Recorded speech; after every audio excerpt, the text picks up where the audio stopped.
Hello, book fans. This is Colditz by Ben Macintyre. This is one of the best war books you're ever going to read. It's the best book about Colditz, that's for sure. And it's probably the best war book to be released this year. I've not read all the war books to be released this year, but this is an amazing read. Why is it an amazing read? Because what you see about Colditz on the television, in the films, and probably anything else is really not a fair reflection of the complexity of Colditz during the war. Now, for those who don't know what Colditz was, during World War Two, it was a POW camp made out of this castle in Germany in a place called Colditz, and they threw in all the troublemakers, all the difficult people that are called Deutsche Freundlich or something.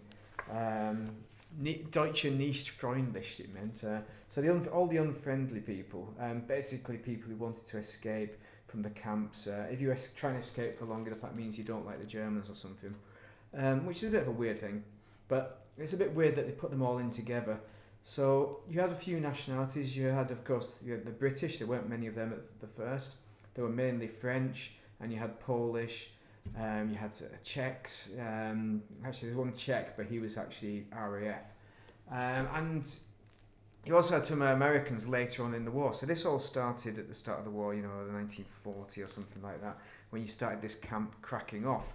The thing is, the way Ben writes the book is in a very modern style. I don't know if you've read many war books, but a lot of them are quite old, and they show their age and the kind of language, the terminology they use, and what the subject matter is.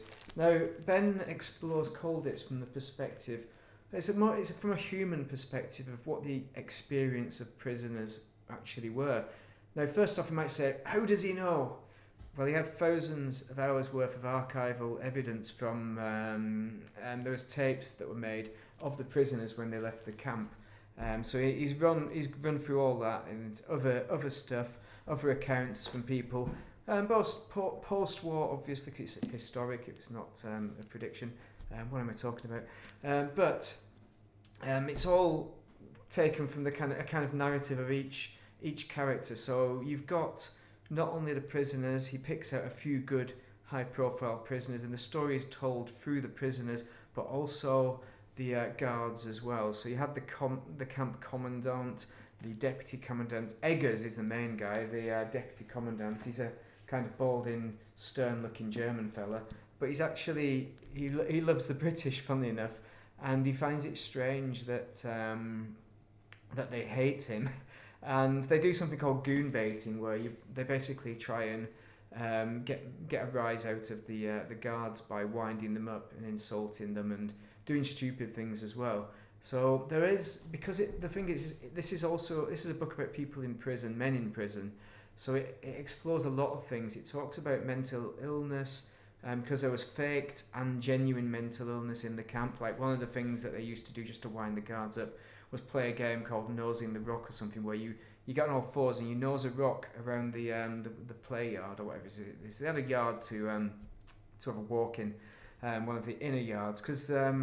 But yeah, they had interesting ways of entertaining themselves. But they did have they had a theatre as well, so they put on plays, and the plays were put on not just for the prisoners but also for the guards. The guards used to come and watch it as well, and there was a lot of camaraderie.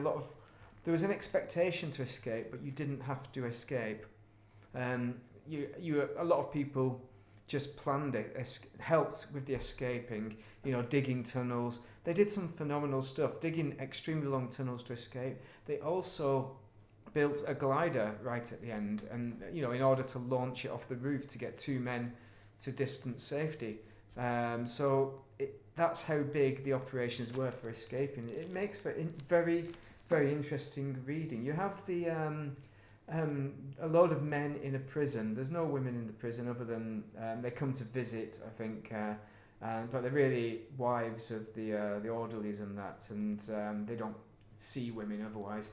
And one of the men, a Frenchman, dressed as a woman to try and escape.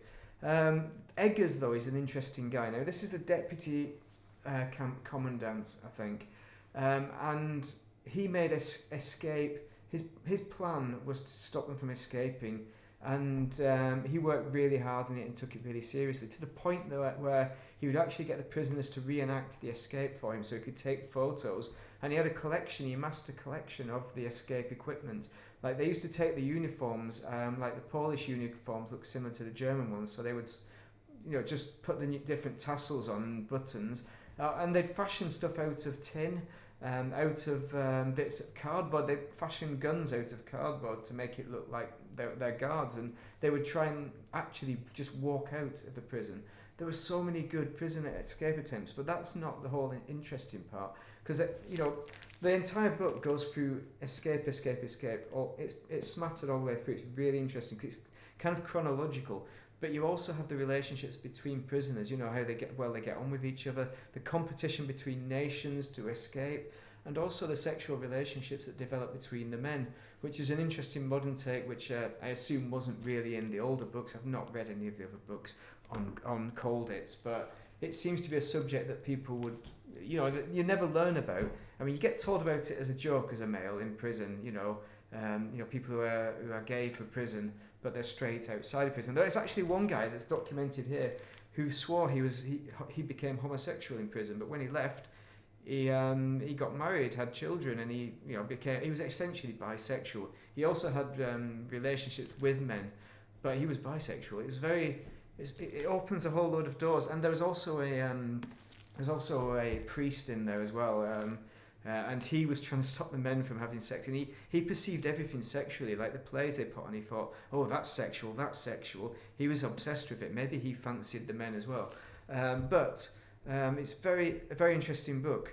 And culturally, we always talk about Colditz, but I don't think many people understand exactly what went on in there, and I didn't, because all you see is the films, which just sensationalise all the escapes, but there's so much more than that.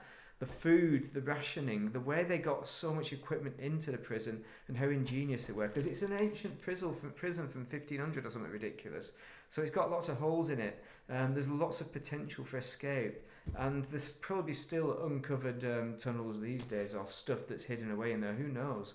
But it's an amazing book, an amazing read. Also, it talks about the class system, since we're talking about the British, and that is very interesting, because you have they have racism as well that's associated with the class system, with an Indian doctor, and you find that appalling, the way that he was treated.